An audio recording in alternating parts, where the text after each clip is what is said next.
یاجوج و ماجوج مفسدون فی الارض. کیا ذوالقرنین آپ اللہ کے نیک بزرگ ہیں, آپ آئے ہیں اللہ اللہ سکھا رہے ہیں لوگوں کو, دین کی دعوت دے رہے ہیں, توحید کی دعوت دے رہے ہیں, تو ایک کام ہمارا کر دیں کہ ایک قوم ہے یاجوج اور ماجوج جس نے زمین میں فساد مچا کے رکھا ہوا ہے. اب سوال یہ پیدا ہوتا ہے کہ جب اس قوم میں کچھ سمجھنے کی صلاحیت ہی نہیں تھی تو ان کو یہ کیسے پتہ چل گیا کہ یہ ذوالقرنین اللہ کے نیک بندے ہیں, اور پھر ان سے بات چیت بھی ہوئی اور ذوالقرنین نے ان کو آگے یہ بھی بتایا کہ میں دونوں پہاڑوں کے درمیان سیسا پلائی ہوئی دیوار بنا کے ان پہاڑوں کو بند کر دوں گا, اس میں میرے ساتھ یہ تعاون کرو. تو یہ سب کانورزیشن ہوئی کیسے؟ تو اس کا جواب آسان ہے. ظاہر ہے جتنی بھی بیوقوف قوم ہو کسی نہ کسی طریقے سے, اشاروں سے, ترجمان سے, مختلف طریقوں سے اس کو تھے تو بہرحال انسان نا, کوئی گدھے گھوڑے یا کوئی بندر تو نہیں تھے انسان. تو قرآن کا منشا صرف یہ ہے کہ ان کے ساتھ ذوالقرنین کو سمجھنے اور سمجھانے میں بہت زیادہ پریشانی ہوئی. تو مقصد صرف یہ بتانا ہے کہ بہت ہی کوئی بیوقوف قسم کی قوم تھی. تو باقی قرآن پھر جو واقعے کی تکمیل کے لیے پھر بیچ میں بہت ساری چیزوں کو حذف کر دیتا ہے جو غیر ضروری ہوتی ہیں. اب عقل مند یہ بات سمجھ جائے گا کہ ذوالقرنین اور ان کے درمیان جو بات چیت ہوئی اس میں حضرت ذوالقرنین کو بہت زیادہ مشکلات پیش آئیں, ان کی بات کو سمجھنے میں بھی اور سمجھانے میں بھی. تو آگے پھر قرآن جو ہے نا کہ جو ان کا جو بڑا مقصد تھا وہ بہرحال حاصل ہو گیا. وہ اشاروں سے ہوا ہو, وہ کوئی ترجمان کے ذریعے ہوا ہو, یا کسی بھی طرح سے ہوا ہو, تو حضرت ذوالقرنین نے بھی کوئی حل نکالا ہوگا نا کہ اس قوم کی بات کو سمجھنے کی ہم کوشش کریں, ان کو بہرحال دین کی دعوت دی ہوگی.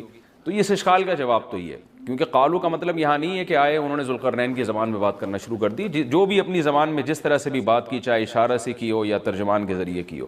دوسری بات یہ ہے کہ انہوں نے حضرت ذوالقرنین کی طاقت کا تو اندازہ لگا لیا تھا کہ یہ اتنے پاورفل ایک لشکر کے ساتھ آئے ہیں اور ان کے پاس اتنا اسلحہ ہے, اتنے گھوڑے ہیں, تو یہ ہنرمند ہیں.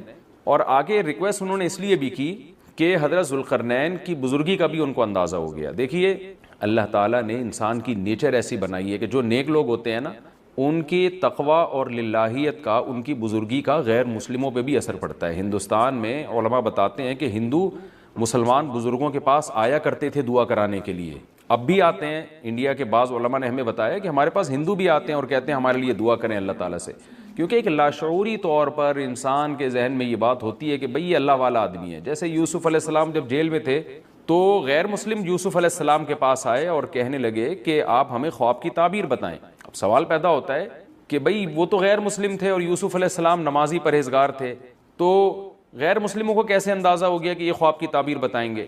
اس کا جواب یہی ہے کہ لاشعوری طور پر اللہ نے دلوں میں ایک ہیبت ڈالی ہوتی ہے پرہیزگار لوگوں کی, ایک روب ڈالا ہوا ہوتا ہے اور ایک عظمت ڈالی ہوئی ہوتی ہے. تو یوسف علیہ السلام کے پاس آنے والے لوگوں کو یہ بات معلوم تھی کہ یہ عظیم انسان ہے اور یہ ان کو اللہ تعالیٰ وہ باتیں بتا دے گا جو ہمیں نہیں بتاتا, اللہ ان کو خواب کی تعبیر سمجھا دے گا, ہم نہیں سمجھ سکتے. تو یہ ایک لاشعور میں انسان کے ہوتی ہے یہ بات.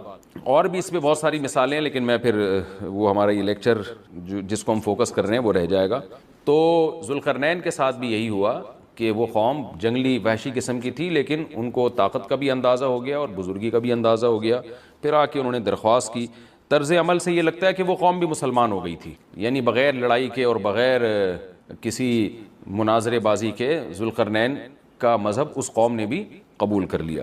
تو کیا کہنے لگی حضرت ذوالقرنین سے, بھئی آپ ہمارا ایک کام کر دیں, آپ اتنے پاورفل آدمی ہیں, ان یاجوج و ماجوج مفسدون فی الارض. یاجوج ماجوج ایک قوم ہے جس نے زمین میں فساد مچا کے رکھا ہوا ہے, آئے دن قتل و غارت کرتے ہیں وہ, اور ہمارے پاس ان سے لڑنے کی طاقت نہیں ہے. فَهَلْ نَجْعَلُ لَكَ خَرْجًا, کیا ہم آپ کے لیے خرچ بنا سکتے ہیں, کچھ اجرت خرچ کہتے ہیں, خراج کا لفظ آپ نے سنا ہوگا, ٹیکس کو یا اجرت کو. تو ہم آپ کو کمیشن دیں گے اس کا, ہمارے پاس پیسہ بہت ہے, وسائل بہت ہیں, لیکن وہ ٹیکنالوجی ہمارے پاس نہیں ہے جو آپ کے پاس ہے. تو ہم دیکھ رہے ہیں آپ کو اللہ نے ایک بڑی قوت اور طاقت دی ہے, تو پیسہ ہمارے پاس بہت ہے, ہم آپ کو اس کی اجرت دیں گے. آپ نے یہ کرنا ہے کہ علا, اس بات پر ہم آپ کو اجرت دیں گے, تجعل بیننا و بینہم سدا, کہ آپ ہمارے اور ان کے درمیان ایک آڑ بنا دیں, ایک دیوار بنا دیں, کیونکہ بہت بڑی دیوار بنانی پڑے گی اور پہاڑوں کو کہ اس خلا کو ختم کرنا پڑے گا. وہ قوم آ کے ہم پہ حملے کرتی ہے اور ہمارا بہت نقصان کرتی ہے, تو آپ ایک ایسی آڑ بنا دیں جو ہمارے بس میں نہیں ہے.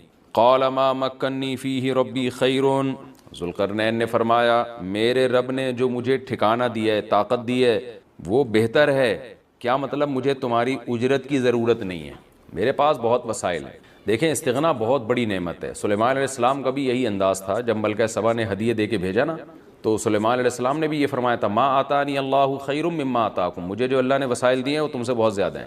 تو ایسے موقع پہ اس طرح کی بات کرنا یہ تکبر نہیں کہلاتا، بلکہ یہ عین شکر ہے کہ بھائی میں کیوں کسی سے مانگوں. آپ نے بعض دفعہ مالداروں کو دیکھا ہوگا وہ یہ جملہ کہتے ہیں بھائی ہم کسی کے محتاج نہیں ہیں. تو اس جملے میں اگر اللہ کے شکر کی نیت ہے تو یہ اچھا جملہ ہے، اور اگر نیت ہے دوسرے کو نیچا دکھانا پھر یہ تکبر ہے. تو بعض وہمی لوگ کیا کرتے ہیں، کوئی بھی اس طرح کا جملہ زبان سے نکال دے تو فوراً اس پہ تکبر کا فتویٰ ٹھوک دیتے ہیں.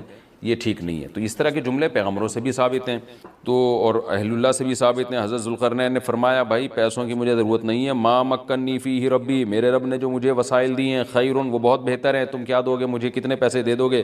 ہاں مجھے افرادی قوت کی ضرورت ہے، کیونکہ اتنے بھاری بھرکم پتھر اٹھا کے پہاڑوں پہ لے کے جانا، لوہے کی پلیٹیں لے کے جانا، اس کے لیے افراد چاہیے، مزدور چاہیے، لیبر چاہیے. فَأَعِينُونِي بِقُوَّةٍ، تم مجھے میری مدد کرو قوت کے ساتھ. قوت چاہیے مجھے، پاور چاہیے، افرادی قوت چاہیے. یہاں قوت سے مراد ہے وسائل چاہیے، لیبر چاہیے، مزدور چاہیے. تو اجعل بینکم وبینہم ردما، میں تمہارے اور ان کے درمیان آڑ بنا دوں گا، دیوار بنا دوں گا. آتونی زبر الحدید، وہ قوت یہ چاہیے کہ دو تم مجھے لوہے کی پلیٹیں، یعنی اوپر چڑھانے میں میری مدد کرو ان کی. تو وہ افراد چاہیے ہمیں بہت بڑی تعداد میں جو لوہے کی پلیٹوں کو لے کے پہاڑوں کے اوپر چڑھیں، اور کوئی بھی اس وقت جو بھی طریقہ انہوں نے اختیار کیا ہوگا ان پلیٹوں کو ہم دونوں پہاڑوں کے بیچ میں رکھیں گے.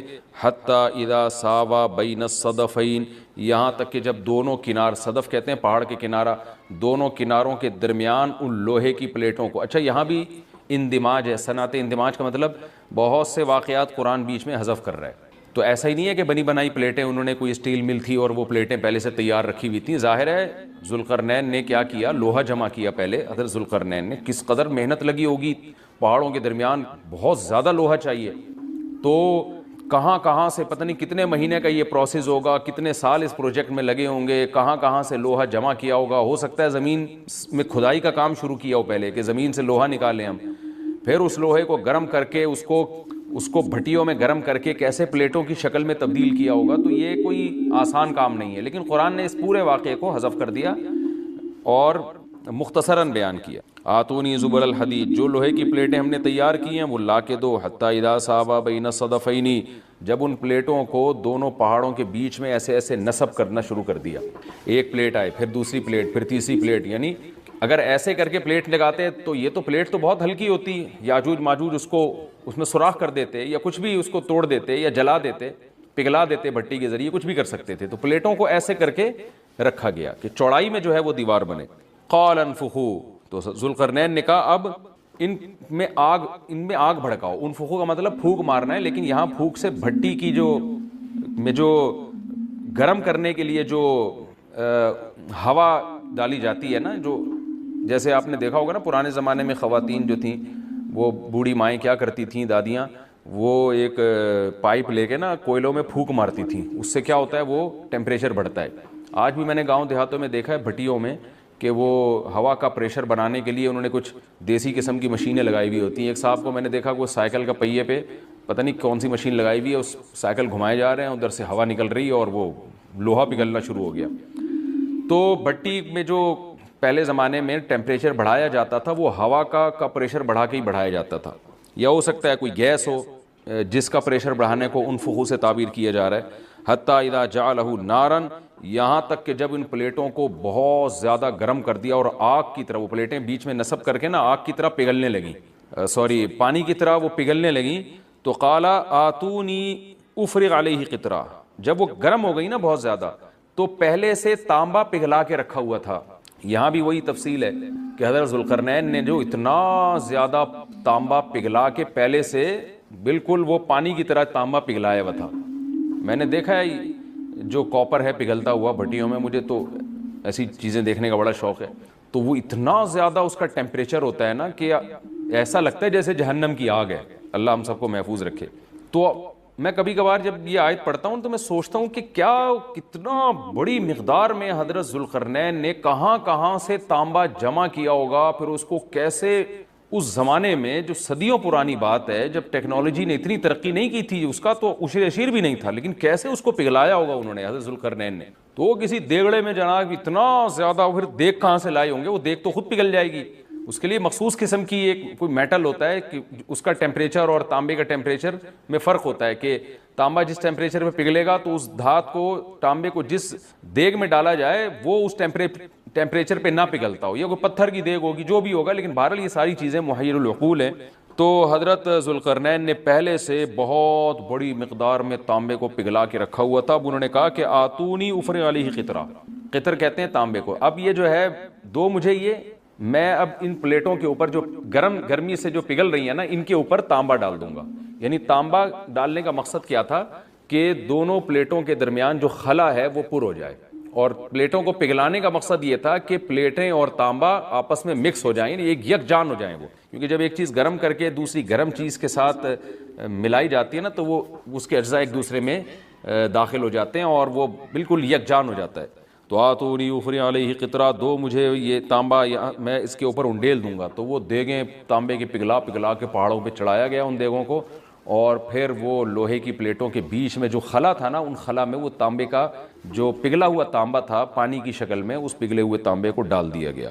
تو وہ یکجان ہو کر ایک بہت مضبوط آہنی دیوار بن گئی. فَمَا اسْطَاعُوا أَن يَظْهَرُوهُ، اب یاجوج ماجوج میں اس کی استطاعت نہیں رہی کہ اس پہ چڑھ سکیں. وَمَا اسْتَطَاعُوا لَهُ نَقْبًا، اور اس دیوار میں نقب کی استطاعت بھی نہیں رہی.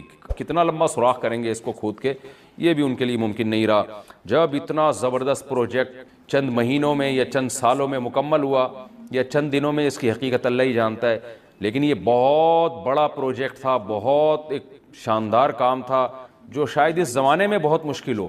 تو اس زمانے میں آپ سوچیں کہ کتنا مشکل ہوگا. لیکن ذوالقرنین نے جب اس پروجیکٹ کو مکمل کیا، قال ھذا رحمت من ربی، وہی بات، تکبر نہیں کیا کہ میرا کمال ہے، دیکھا، اور پھر شو بازی شروع کی. نا نا نا نا نا، ھذا رحمت من ربی، یہ میری رب کی طرف سے رحمت ہے. دیکھیں سلیمان علیہ السلام بھی یہی الفاظ تھے نا جب تخت سامنے آ گیا، ھذا من فضل ربی، یہ میرے رب کا فضل ہے. تو انبیاء اور نیک لوگ، اللہ ان سے جب بھی کوئی عجیب کام لیتا ہے تو فوراً اللہ کی طرف نسبت کرتے ہیں. پھر وہ دنیا کی بے ثباتی بھی دکھاتے ہیں کہ انہی چیزوں میں پڑھ کے نہ رہ جانا. فوراً ذوالقرنین نے کیا کہا، فَإِذَا جَاءَ وَعْدُ رَبِّي، جب میرے رب کا وعدہ آئے گا نا، جَعَلَهُ دَكَّا، اللہ اس کو توڑ تاڑ دے گا. مطلب یہ دنیا کی ترقی ہے، یہ ہے فنا ہونے والی، دل لگانے کی چیز نہیں ہے. تو ایسا نہ ہو کہ اس سے دل لگانا شروع کر دو اور اسی میں بس کے رہ جاؤ اور اللہ کو بھول جاؤ اور اپنی ترقیوں پہ ناز کرنا شروع کر دو. فَإِذَا جَاءَ وَعْدُ رَبِّي، جب میرے رب کا وعدہ آئے گا، جَعَلَهُ دَكَّا، اسے توڑ تاڑ کے برابر کر دے گا. وَكَانَ وَعْدُ رَبِّي حَقًّا، اور میرے رب کا وعدہ سچا ہے. وعدے سے مراد کیا ہے؟ دونوں مراد ہو سکتے ہیں، یا تو قیامت مراد ہو سکتی ہے کہ قیامت میں سب چیزیں ہی ٹوٹ جائیں گی، یا جو احادیث میں آیا ہے کہ جب یاجوج ماجوج قرب قیامت میں ظاہر ہوں گے تو وہ دیوار ختم ہو جائے گی، یا تو وہ مراد ہے.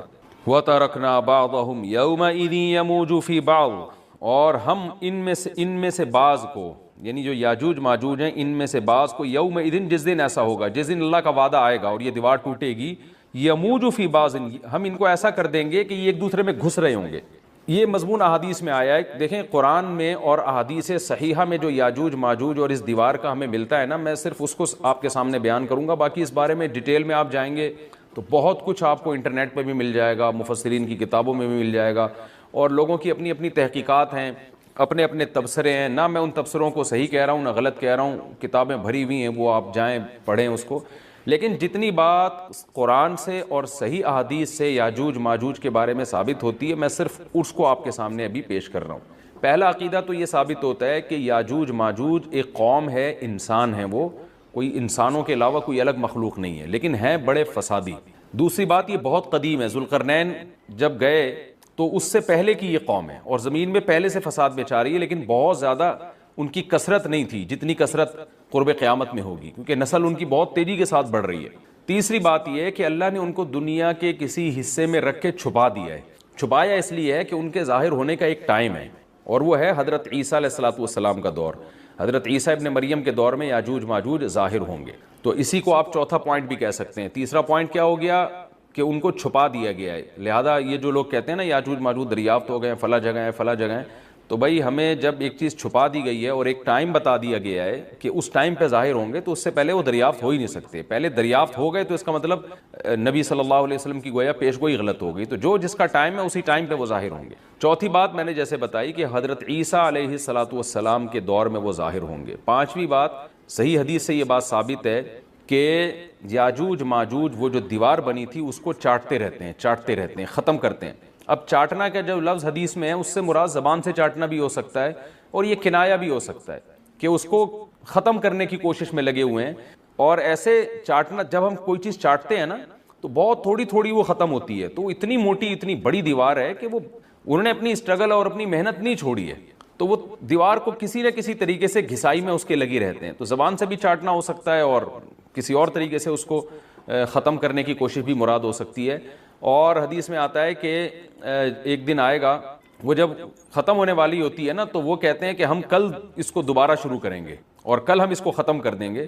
لیکن وہ اللہ تعالیٰ اپنی قدرت سے دوبارہ اس دیوار کو اتنا ہی موٹا کر دیتے ہیں جتنا ذوالقرنین نے کیا تھا. تو قرب قیامت میں جب حضرت عیسیٰ علیہ السلام کا ظہور ہوگا تو وہ یہ کہیں گے ہم انشاءاللہ اس کو کل ختم کریں گے. تو انشاءاللہ کا لفظ جب استعمال کریں گے، کیونکہ وہ قوم ہے کافر، وہ اللہ پہ اعتماد کرنا، اللہ پہ توکل کرنا یہ چیز نہیں ہے. جیسے کافر تو نہیں کہے گا نا اللہ نے چاہا تو وہ اللہ پہ یقین نہیں رکھتے. تو وہ جب اللہ کا نام لیں گے اور کہیں گے کہ اللہ نے چاہا تو ہم اس کو کل ختم کر دیں گے، تو پھر اسلام کی وجہ سے وہ دیوار ختم ہو جائے گی. اس کی مثال ایسے جیسے حدیث میں آتا ہے پچھلی قوموں میں ایک نوجوان تھا جو جادوگر کے پاس بھی جاتا تھا اور راہب کے پاس بھی جاتا تھا، جس کا سورہ بروج میں تذکرہ ہے، والسماء ذات البروج میں.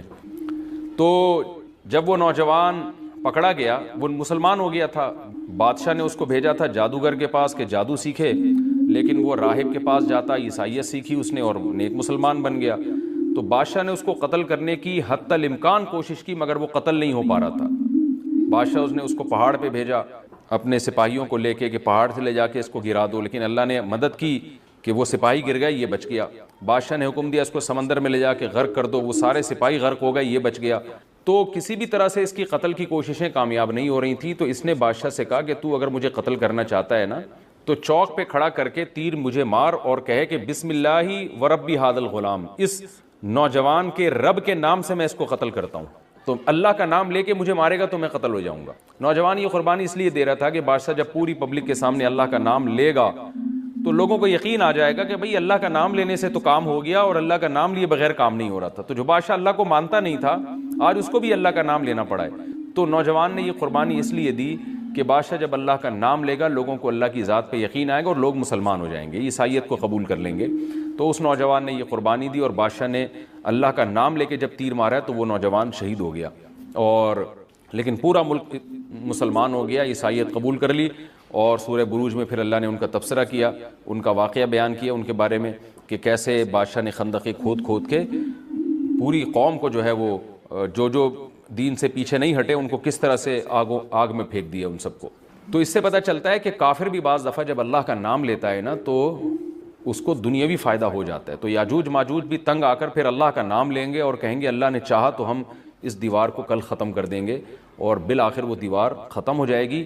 پھر قرآن کے الفاظ ہیں آگے کہ جب یہ دیوار ختم ہوگی وَتَرَكْنَا بَعْضَهُمْ يَوْمَئِذٍ. اچھا ہاں میں بتا رہا تھا کہ حدیث سے کیا پوائنٹ پتہ چلتے ہیں. تو یہ 5 پوائنٹ ہو گئے. چھٹا پوائنٹ یہ کہ حضرت عیسیٰ ہی کے دور میں یہ کسی وبا کے ذریعے ہلاک ہو جائیں گے.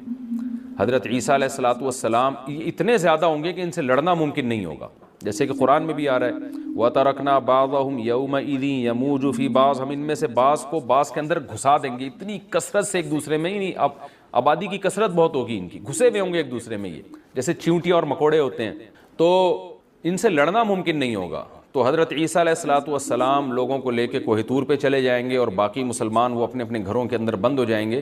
اور پھر اللہ کی طرف سے ایک وبا آئے گی اور اس وبا میں یہ سارے کے سارے ہلاک ہو جائیں گے. اور پھر جب ہلاک ہو جائیں گے تو اتنی زیادہ ان کی لاشیں زمین پہ ہوں گی، اتنی زیادہ کہ انسانی آبادی ان کی لاشوں سے متعفن ہونا اور بیمار ہونا شروع ہو جائے گی. ان کی لاشوں سے بدبو اٹھے گی اور ظاہر ہے انسان ہوں گے یہ، تو اس کی وجہ سے جو زمین کا ماحول خراب ہوگا. پھر حضرت عیسیٰ علیہ الصلوۃ والسلام اللہ سے دعا مانگیں گے کہ اللہ تعالیٰ ان کو کسی طرح ٹھکانے لگائے، کوئی انتظام کرے. تو پھر حدیث میں آتا ہے بارشیں ہوں گی، اور سیلاب آئیں گے اور ان کی لاشیں بہہ بہہ کے پانیوں میں جا کے سمندروں میں جا کے ختم ہو جائیں گی. اللہ تعالیٰ ان کو اس طرح سے ٹھکانے لگائے گا. تو یہ یہاں تک جتنے بھی مضامین ہیں یہ صحیح احادیث سے ثابت ہیں. تو قرآن کہتا ہے وَتَرَكْنَا بَعْضَهُمْ يَوْمَئِذٍ يَمُوجُ فِي بَعْضٍ، ہم ان میں سے بعض کو بعض میں چھوڑ دیں گے، بہت کثرت ہوگی. وَنُفِخَ فِي الصُّورِ، اور پھر سور پھونکا جائے گا. قرآن میں تو یہ کہ سور پھونکا جائے گا ایسے لگ رہا ہے جیسے فوراً پھونکا جائے گا، مگر احادیث میں تفسیر ہے کہ فوراً نہیں پھونکا جائے گا. یاجوج ماجوج قیامت کی نشانیوں میں سے ایک بہت بڑی نشانی ہوگی، یعنی یہ اس بات کی علامت ہوگی کہ اب قیامت بہت قریب ہے. تو حضرت عیسیٰ ابن مریم علیہ السلام جب نازل ہوں گے، میں تھوڑی سی ترتیب بیان کر دیتا ہوں کہ جو کیونکہ بات یاجوج ماجوج کی چل رہی ہے تو اس سے منسلک جو واقعات ہیں جو اس دور میں ہوں گے وہ بھی میں اسی لیکچر کے ضمن میں بیان کر دیتا ہوں. ہمیں صحیح حدیث سے یہ پتہ چلتا ہے کہ قرب قیامت میں جب مسلمان بہت کسمہ پرسی میں ہوں گے تو خراسان سے لشکر اٹھے گا. خراسان یہ افغانستان اور ایران کا حصہ، اس علاقے کو نبی صلی اللہ علیہ وسلم کے دور میں خراسان کہا جاتا ہے، جس میں قندھار بھی آتا ہے، ایران کا بھی حصہ آتا ہے اس میں. تو یہاں سے لشکر اٹھے گا، مجاہدین لڑیں گے بہت بڑی تعداد میں، دنیا میں جہاد ہوگا. مسلمان ظلم کی چکی میں پس کے تنگ آ چکے ہوں گے، اور لڑتے لڑتے حدیث میں آتا ہے اتنی بڑی بڑی لڑائیاں ہوں گی کہ 1/3 مسلمان شہید ہو جائیں گے اس میں، 1/3 مجاہدین جو لڑنے والے ہوں گے، اور 1/3 جو ہوں گے وہ میدان جنگ سے بھاگ جائیں گے، اور 1/3 کو اللہ فتح عطا فرمائے گا. تو جو 1/3 میدان جنگ سے بھاگ جائیں گے، نبی صلی اللہ علیہ وسلم نے فرمایا ان کی توبہ کبھی قبول نہیں ہوگی. جو 1/3 شہید ہو جائیں گے وہ افضل ترین شہداء ہوں گے اس وقت کے، اور 1/3 کو اللہ تعالیٰ غلبہ عطا فرمائیں گے. ایک واقعہ تو ہمیں قرب قیامت میں نبی صلی اللہ علیہ وسلم سے یہ ملتا ہے صحیح حدیث سے. دوسرا ہمیں یہ ملتا ہے کہ قرب قیامت ہی میں مسلمان قسمہ پرسی کا شکار ہوں گے، تو تلاش کریں گے حضرت مہدی کو، کیونکہ حضرت مہدی وہ شخصیت ہیں جن پہ تمام نیک لوگ جمع ہو جائیں گے اور وہ مسلمانوں کی میدان جنگ میں کمانڈ کریں گے، جہاد میں کمانڈ کریں گے. تو ان کو بیت اللہ میں تلاش کیا جائے گا. وہ رسول اللہ صلی اللہ علیہ وسلم کی اولاد میں ہوں گے، اور لوگ ان کو پہچان لیں گے، اہل اللہ پہچان کر ان کو اپنا امیر بنائیں گے، اور ان کی قیادت میں پھر لڑائی اور جہاد شروع ہوگا. اور یہ لڑائی جب دمشق میں لڑائی ہو رہی ہوگی تو دمشق میں عصر کی نماز کے وقت حضرت مہدی، میں نے جو یہ کہا کہ دمشق میں لڑائی ہو رہی ہوگی، مقصد یہ نہیں ہے کہ دمشق کوئی میدان جنگ بنا ہوا ہوگا، مقصد یہ ہے کہ وہ مجاہدین کا لشکر دمشق میں ہوگا عصر کی نماز کے وقت. لڑائی چاہے کسی اور میدان میں ہو رہی ہو، لیکن حدیث میں ہمیں دمشق کا تذکرہ ملتا ہے. تو دمشق میں حضرت شام کا تذکرہ ملتا ہے، اور جو قرائن ہمیں ملتے ہیں وہ دمشق کی ایک خاص مسجد ہے. وہ مسجد حضرت مفتی تقی عثمانی صاحب اور مفتی رفیع عثمانی صاحب نے اس کو ہائی لائٹ بھی کیا، لیکن وہ یقینی نہیں ہے. یہ خوب سمجھے، انہوں نے اس کا بھی تبصرہ کیا کہ اس کے بارے میں کوئی یقین نہیں ہے. تو حضرت مہدی عصر کی نماز پڑھا رہے ہوں گے، لوگ امامت میں آپ کے پیچھے کھڑے ہوں گے، یہاں تک کہ مسجد کے مینار پر، آج بھی وہ مینار موجود ہے جس کے بارے میں غالب گمان ہے کہ یہ وہ مینار ہے جہاں حضرت عیسیٰ علیہ السلام نازل ہوں گے. غالب گمان کے درجے میں کہا جا سکتا ہے، ورنہ پھر اسی کے اڑوس پڑوس میں کوئی مسجد ہوگی. میرا اگر شام جانا ہوا تو انشاءاللہ میں ارادہ ہے کہ میں ولاگ میں اس مسجد کا بھی تذکرہ کروں گا، اس جگہ کا بھی تذکرہ کروں گا. لیکن میں پہلے یہ بات بتا دوں کہ وہ 100% یقینی نہیں ہے. ایسا نہ ہو کہ اس مسجد کے مینار پہ چڑھ کے لوگ جو ہے وہ اس کے کوئی مینار کو ہی چاٹنا شروع کر دیں تبرک کے طور پہ. تو عصر کی نماز کا ٹائم ہوگا، حضرت عیسیٰ ابن مریم علیہ السلام فرشتوں کے کندھوں پہ ہاتھ رکھ کے نیچے اتریں گے نماز کے ٹائم پہ، یعنی آسمان سے مینار تک آئیں گے، اور پھر مینار سے آپ کے لیے سیڑھیاں لگائی جائیں گی. سیڑھیوں کے ذریعے مینار سے نیچے اتریں گے اور لوگ ان کو پہچان لیں گے. حضرت مہدی ان کو امامت کے لیے آگے کریں گے کہ آپ اللہ کے ایک پیغمبر ہیں، آپ نماز پڑھائیے. حضرت عیسیٰ علیہ السلام انہی کو آگے رکھیں گے. اور اس طرح کا مفہوم ہے حدیث میں کہ اللہ نے اس کام کے لیے آپ کو ہی منتخب کیا. کیا مطلب یہ امامت اس امت کا حق ہے. تو حضرت عیسیٰ ابن مریم علیہ السلام کا جو کام ہوگا وہ جہاد ہے اور یہودیوں سے انتقام لینا، کیونکہ یہودیوں نے اپنے خیال میں حضرت عیسیٰ کو قتل کیا تھا، تو اللہ نے یہودیت ہی کے خاتمے کے لیے اور دجال کے خاتمے کے لیے عیسیٰ ابن مریم کو نازل کیا ہے. حضرت مہدی سے پہلے ہی دجال ظاہر ہو چکا ہوگا. دجال کے بارے میں حدیث میں آتا ہے کہ ہر پیغمبر نے اپنی امت کو دجال کے فتنے سے ڈرایا ہے. اچھا، یہ دجال ایک ایسی شخصیت ہے جس کا یہودی انتظار ہم سے زیادہ کر رہے ہیں، کیونکہ یہودی اس کو اپنے لیے نجات دہندہ سمجھتے ہیں، جبکہ حدیث میں آتا ہے کہ دجال کانا ہوگا اور اس کا خدائی کا دعویٰ ہوگا. اس کے پاس کچھ ایسی طاقتیں ہوں گی کہ مردے کو زندہ کر دے، زندہ کو مار دے. ایک طرف اس کے باغ ہوگا، ایک طرف اس کے آگ ہوگی. جو اس پر ایمان لائے گا اس کو باغ میں داخل کرے گا، اور جو اس پر ایمان نہیں لائے گا اس کو آگ میں داخل کرے گا. اور رسول اللہ صلی اللہ علیہ وسلم نے فرمایا اس کی جو آگ ہے حقیقت میں وہ جنت کا باغ ہوگا. اور اس کا جو باغ ہے حقیقت میں وہ جہنم کی آگ ہوگی۔ تو جو نبی کی باتوں پہ یقین کرتے ہیں وہ دجال کے فتنے سے محفوظ رہیں گے۔ اور حدیث میں سورہ کہف کی بھی تلاوت کا حکم ہے، جمعے کے دن جو کہف کی تلاوت کرتا ہے اللہ اس کو دجال کے فتنے سے محفوظ رکھتا ہے۔ اب آپ دیکھیں یہ سورہ کہف میں ہی قیامت کی علامات کا تذکرہ ہے نا، تو شاید اسی وجہ سے کیونکہ جو سورہ کہف پڑھتا رہے گا وہ یاجوج ماجوج کے واقعات بھی پڑھتا رہے گا اور اللہ کی قدرت کے واقعات بھی پڑھتا رہے گا، تو دجال کے فتنے سے اللہ اس کو اس برکت سے بچا کے رکھیں گے، فتنے سے محفوظ رکھیں گے۔ تو وہ ایسی طاقتیں دکھائے گا، بے وقوف لوگ اس پہ ایمان لے آئیں گے۔ حدیث میں آتا ہے کہ کاڑا کبھی بھی خدا نہیں ہو سکتا، یعنی اس کی تو ایک آنکھ ہوگی نہیں، لیکن بے وقوف لوگ اس کے یہ کچھ ظاہری کمالات دیکھیں گے، یہ نہیں دیکھیں گے کہ یہ تو شکل بھی اس کی اچھی نہیں ہے، یعنی خدا کا بس کم جمال والا ہوتا ہے نا، یہ تو ہے بھی کانا، اور اس کے بڑا بڑا کافر بھی لکھا ہوا ہوگا واضح طور پر، جس سے پتہ چلے گا۔ لیکن احمق اور بیوقوف لوگ جیسے روحانی عامل کو کچھ شعبدے دیکھ کر ان پہ سے متاثر ہو جاتے ہیں نا، روحانی عاملوں کے شعبدے دیکھ کے، تو ایسے ہی دجال کے شعبدے دیکھ کے متاثر ہوں گے۔ تو بہت لوگوں کو، خلقت کو، بہت بڑی امت کو گمراہ کرے گا دجال، اہل اللہ کو اللہ تعالیٰ اس کے فتنے سے محفوظ رکھے گا۔ پھر حضرت عیسیٰ ابن مریم جب نازل ہوں گے تو وہ دجال کو قتل کریں گے۔ حدیث میں آتا ہے کہ نیزے کے ذریعے گھوڑے پہ بیٹھ کے قتل کریں گے۔ علماء نے اس حدیث کا دو مطلب بیان کیے ہیں کہ یا تو اس کا مطلب یہی ہے کہ واقعی گھوڑے پہ بیٹھیں گے، نیزہ استعمال کریں گے، اور زمین جو ہے وہ اتنی پہلے اس سے جنگیں ہو چکی ہوں گی کہ لوگ دوبارہ تلواروں گھوڑوں کی طرف آ جائیں گے۔ اس بات کا امکان ہے، ہر ملک ایٹمی طاقت بن چکا ہے، تو اگر یہ ایٹم بم سارے ملک آپس میں چلا دیں تو ہم دوبارہ گدے گھوڑوں والی زندگی پر آ جائیں گے، ٹیکنالوجی ساری تباہ و برباد ہو جائے گی، انسان کی ترقی۔ تو اس بات کا بھی امکان ہے کہ کوئی اس سے پہلے ہو سکتا ہے کوئی ایسی جنگ عظیم ہو کہ انسانیت دوبارہ پہاڑوں پتھروں کے دور میں آ جائے۔ لیکن ظاہر یہ معلوم ہوتا ہے کہ رسول اللہ صلی اللہ علیہ وسلم نے جو کلام کیا ہے، ظاہر ہے اس دور کے لحاظ سے جو لوگوں کے جہاں تک جو لوگوں کی مینٹل اپروچ ہے وہاں تک، تو نبی صلی اللہ علیہ وسلم میزائل یا اور ٹینکوں کا تذکرہ کرتے تو کیا سمجھ میں آتا؟ تو گھوڑے سے مراد ہے جو اس زمانے کا گھوڑا ہوگا، اور نیزے سے مراد ہے اس زمانے کا جو اسلحہ ہوگا، کیونکہ نیزہ نبی کے دور کا ایک مناسب اسلحہ تھا اور گھوڑا نبی کے دور کی میدان جنگ کی ایک مناسب سواری تھی۔ تو اس سے یہ بھی پتہ چلتا ہے کہ ہو سکتا ہے عیسیٰ ابن مریم نیزے کے بجائے کلاشنکوف کا استعمال کر لیں، تو یعنی وہ نیزہ جو ہے وہ اس کلاشنکوف کی یا جو بھی اسلحہ اس وقت حضرت عیسیٰ ابن مریم استعمال کریں گے اس کی ایک تعبیر ہے، تو اس کا بھی پورا امکان ہے۔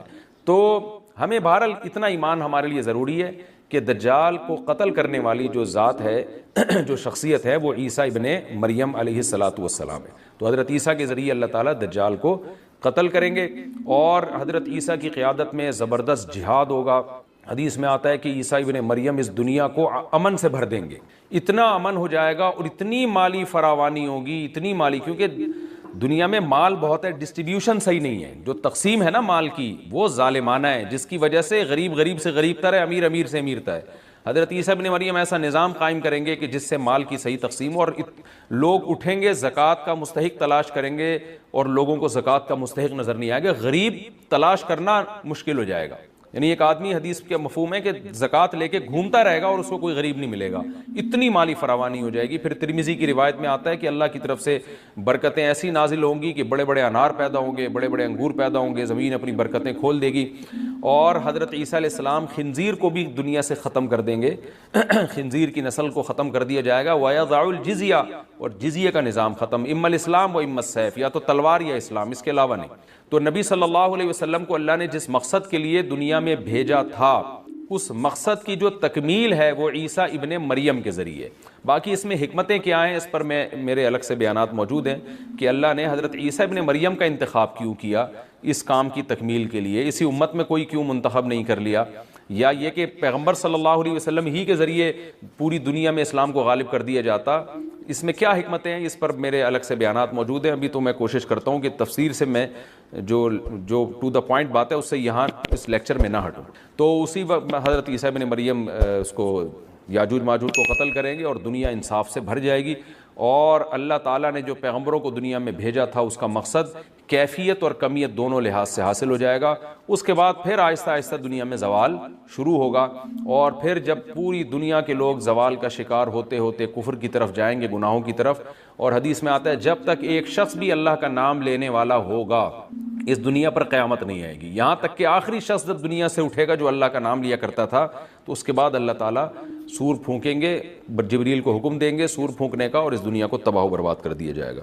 تو آگے قرآن کہتا ہے وَنُفِخَ فِي الصُّورِ، اور پھر سور میں پھونکا جائے گا، فَجَمَعَ فجمعناہم جمعا، پھر ہم ان تمام انسانوں کو جمع کر دیں گے. وعرضنا جہنم یومئذ للکافرین عرضا، اور قیامت کے دن ہم جہنم کو یومئذ، جس دن ایسا ہوگا یعنی جس دن سور پھونکا جائے گا، یہ دوسرا سور مراد ہے، للکافرین عرضا، کافروں کے سامنے پیش کر دیں گے. الذین کانت اعینہم فی غطاء عن ذکری، یہ وہ لوگ ہیں جن کی آنکھیں میری یاد سے پردے میں پڑی ہوئی تھیں، یعنی میری یاد کی چیزیں ان کو نظر ہی نہیں آتی تھیں، غفلت میں پڑی ہوئی تھی جن کی آنکھیں. وَكَانُوا لَا يَسْتَطِيعُونَ السَّمْعَ، اور یہ سننے کی صلاحیت بھی نہیں رکھتے تھے، نہ حق بات سنتے تھے نہ حق دیکھتے تھے، بس اپنے خواہشات کی جو چیزیں ہیں وہ ان کو اچھی لگتی تھیں اور وہی ان کو سمجھ میں آتی تھیں. تو یہ ہمارا رکوع الحمدللہ کمپلیٹ ہو گیا. اس رکوع میں ہمیں بہت سارے اسباق ملتے ہیں، میں نمبر وار اس کو مختصراً بیان کر دیتا ہوں. پہلی بات تو یہ کہ دیکھیں اللہ تعالیٰ نے کیسے کیسے بادشاہ دنیا میں بھیجے ہیں اور کتنے پاورفل بادشاہ. حضرت ذوالقرنین کا نام ہی قرن والا، دو کناروں والا، زمین کے بہت بڑے حصے کو حضرت ذوالقرنین نے فتح کیا. اور اللہ کے نیک بندے کیسے اللہ کے راستے میں لڑتے رہے ہیں. تو یہ جو لوگ بیٹھ جاتے ہیں نا بس عبادت کرو اور لڑائی وڑائی اسلام میں ہے ہی نہیں، یہ دنیا میں کوئی بھی عقل مند اس نظریے کا حامی نہیں ہوگا. تو طاقت اور قوت کی اسلام میں بہت زیادہ اہمیت ہے. اس سے ہمیں یہ بھی پتہ چلتا ہے کہ اپنے ملک کی، خاص طور پر اسلامی ملک کی جو فوجی قوتیں ہیں، جو فوجی طاقتیں ہیں، ان کی ہمیں قدر کرنی چاہیے. کیونکہ اگر کوئی بھی ملک عسکری لحاظ سے کمزور ہو جائے، کیونکہ اللہ تعالیٰ تو جو عسکری لحاظ سے طاقتور قومیں تھیں اللہ نے ان کا کتنا تذکرہ کیا، ہاں وہ اللہ کے باغی نہ ہوں. تو اسلامی ملک میں کوئی بھی اسلامی کنٹری ہے، چاہے سعودی عرب ہے، چاہے پاکستان ہے، چاہے ترکی ہے، کوئی بھی اسلامی کنٹری ہے، اس کی فوج کی قدر کرنی چاہیے، کیونکہ اسی کی وجہ سے ملک کا بارڈر محفوظ ہوتا ہے. اگر مسلمان عسکری لحاظ سے کمزور ہونا شروع ہو جائیں تو کافر ہمیں گاجر مولی کی طرح کاٹنا شروع کر دیں، اسلام دشمن قوتیں ہمیں کھا جائیں، ختم کر دیں ہمیں کھا کے. تو نیک قوتوں کو اپنی بقا کے لیے ہمیشہ سے ایک اسلحے کی اور طاقت کی ضرورت رہتی ہے. اس کی اہمیت اسلام میں بہت زیادہ ہے. موسیٰ علیہ الصلوۃ والسلام کے بعد کتنے بڑے بڑے جنگی کمانڈر پیدا ہوئے. ذوالقرنین کا اللہ نے کیسا تذکرہ کیا. ذوالقرنین کی عبادت کا کہیں بھی تذکرہ نہیں، حالانکہ وہ بڑے عبادت گزار بھی تھے. داؤد علیہ السلام کی عبادت کا تذکرہ بھی ہے، ان کی تلوار اور طاقت کا تذکرہ بھی ہے. تو اللہ تعالیٰ جہاں عبادت کا تذکرہ کرتے ہیں تو طاقت اور قوت کا بھی تذکرہ کرتے ہیں. اس سے عسکری لحاظ سے اپنے آپ کو مضبوط کرنے کی اہمیت کا ہمیں پتہ چلتا ہے کہ اسلام میں اس کی بڑی اہمیت ہے. تو کسی بھی اسلامی ملک کی فوج کا مورال کسی بھی لحاظ سے ڈاؤن نہیں ہونا چاہیے، اور عسکری لحاظ سے وہ کسی بھی لحاظ سے کمزور نہیں ہونی چاہیے. اور اس کو چاہیے کہ اعدوا لهم ما استطعتم من قوہ پر عمل کرے، کہ قرآن کہہ رہا ہے روز بروز اپنی طاقت اور قوت میں اضافہ کرنے کی کوشش کرو. اس سے مسلم قوم کو کبھی بھی غافل نہیں ہونا چاہیے، اور کوئی بھی ایسا کام جس سے مسلمان قوتیں اور طاقتیں کمزور ہونا شروع ہو جائیں، اس کام سے ہمیں بچنا چاہیے. دوسری بات ہمیں یہ پتہ چلی کہ اللہ تعالیٰ نے اہل اسلام کے ذمے پوری دنیا کی ذمہ داری لگائی ہے، کسی ایک ملک کی نہیں. جتنے بھی پیغمبر آئے ہیں جب وہ دنیا فتح کرنا شروع کی ہے تو کہیں رکے نہیں ہیں وہ کہ بھئی یہاں تک، اس سے آگے نہیں جانا. ان کی صلاحیت ہی ختم ہو گئی ہو، وسائل ہی ختم ہو گئے ہوں تو الگ بات ہے. تو پوری دنیا ہے جس میں اللہ کے دین کو غالب کرنا ہے. اب اس کا طریقہ کیا ہوگا؟ ظاہر ہے جو جس زمانے میں سوٹیبل طریقہ ہو وہ اختیار کیا جائے گا. تو حضرت ذوالقرنین پہلے انتہائی مشرق کی طرف گئے ہیں جہاں سورج نکلتا ہے، تو وہاں سے جہاں سے آبادی شروع ہو رہی ہے، اور ان کا خیال تھا کہ اب آگے آبادی نہیں ہے تو پھر جا کے سٹاپ کیا ہے. مغرب میں بھی ایسے ہی، شمال میں بھی ایسے ہی. تو ہمیں جب دیکھتے ہیں کہ جب صحابہ کرام نے دنیا فتح کرنا شروع کی ہے تو ہمیں مسلمان کمانڈروں میں بھی ایسے واقعات ملتے ہیں کہ وہ علاقے فتح کرتے کرتے سمندر کے کنارے پہنچے اور انہوں نے سمندر کو دیکھ کے کہا کہ تیرے آگے بھی آبادی ہوتی نا تو ہم اللہ کا کلمہ وہاں بھی بلند کرتے. تو یہ دور تھا مسلمانوں کا، اور یہ عیسیٰ ابن مریم دوبارہ پھر وہی کریں گے، پوری دنیا کو فتح کریں گے. تو حضرت ذوالقرنین کے اس واقعے سے پتہ چلتا ہے کہ پوری دنیا کی ذمہ داری اللہ نے ہمیشہ سے اہل اللہ پہ لگائی ہے، اور وہ پوری دنیا میں اللہ کے دین کو غالب کرنے کی کوشش میں ہمیشہ سے لگے رہے ہیں. تیسری بات ہمیں پتہ چلتی ہے کہ اسباب اور وسائل کی اہمیت. حضرت ذوالقرنین نے جب اتنا پہاڑوں کے بیچ میں اتنا یعنی لوہے کی پلیٹیں لگا کے تانبا پگھلا کے آہنی دیوار بنائی ہے تو خوش ہوئے ہیں. ھذا رحمت من ربی، یہ میرے رب کی رحمت ہے. تبھی تو اللہ کا شکر ادا کیا نا، خوشی پہ شکر ادا کیا جاتا ہے. تو اس سے یہ بھی پتہ چلتا ہے کہ سائنس اور ٹیکنالوجی، دیکھیں یہ کام ٹیکنالوجی کے بغیر ممکن نہیں تھا. تبھی تو اس قوم نے کہا نا ذوالقرنین سے کہ ہم پیسے آپ کو دیں گے، لیکن ہمارے پاس وہ وسائل نہیں ہیں، وہ ٹیکنالوجی نہیں ہے ہمارے پاس. اور بظاہر ایسا لگتا ہے کہ ان کے پاس لوہا بھی تھا، تانبا بھی تھا، کیونکہ حضرت ذوالقرنین اب یہ تو نہیں ہے نا کہ زمین کے مشرق کی طرف دوبارہ لوہا جمع کرنے گئے ہوں، تو وہیں سے جو کچھ ہوگا نکالا ہوگا. تو وسائل اس قوم کے پاس تھے، ٹیکنالوجی نہیں تھی کہ اس لوہے کو اور اس تانبے کو پگھلا کے دونوں پہاڑوں کے بیچ میں پلیٹیں کیسے بنانی ہیں اور ان کو کیسے ان کے بیچ میں تانبا کر کے کاہنی دیوار بنائی ہے، یہ ٹیکنالوجی ان کے پاس نہیں تھی. تو اس سے ہمیں ٹیکنالوجی کی ویلیو کا بھی پتہ چلتا ہے. آج مسلمان اس میں بھی بہت پیچھے چلے جا رہے ہیں اور اس کو مذہب سمجھنا شروع کر دیا ہے. یہ بات بھی غلط ہے. حضرت ذوالقرنین نے اتنی طاقت اور قوت کا استعمال کیا اور اتنے زبردست طریقے سے اس وقت جو بھی اس سوٹیبل ٹیکنالوجی تھی اس کا استعمال کر کے دو پہاڑوں کے بیچ کے راستے کو بند کر دیا اور اس پہ خوشی منائی حضرت ذوالقرنین نے. یہ نہیں کہا کہ بھئی اس سے کچھ بھی نہیں ہوتا، اصل میں تو بس انسان کو چاہیے کہ وہ اللہ اللہ کیا کرے بیٹھ کے، اور یہ کیا اللہ سے بس مدد مانگو، اللہ ہی. یاجوج ماجوج کے بارے میں ان کو کہہ دیتے ہیں ذوالقرنین کہ تم سب رات کو تہجد میں اٹھ کے دعائیں مانگو، اللہ یاجوج ماجوج سے تمہیں بچا لے گا. نہ نہ نہ، حضرت ذوالقرنین نے کہا دعائیں بھی مانگو، یقیناً حکم دیا ہوگا دعائیں مانگنے کا، لیکن ہم پورے اسباب اور وسائل استعمال کریں گے، لوہے کی پلیٹیں بنائیں گے، تانبے کو پگھلائیں گے، اوپر چڑھائیں گے اور اس طرح سے پوری مضبوط دیوار بنائیں گے. آج مسلمان ہاتھ پہ ہاتھ رکھ کے بیٹھ گیا ہے اور وظیفوں میں اور جو ہے بس وہ چند صبح شام کے وظیفے پڑھ کے وہ سمجھتا ہے کہ ساری دنیا کے سارے مسائل کا حل اس سے ہو جائے گا.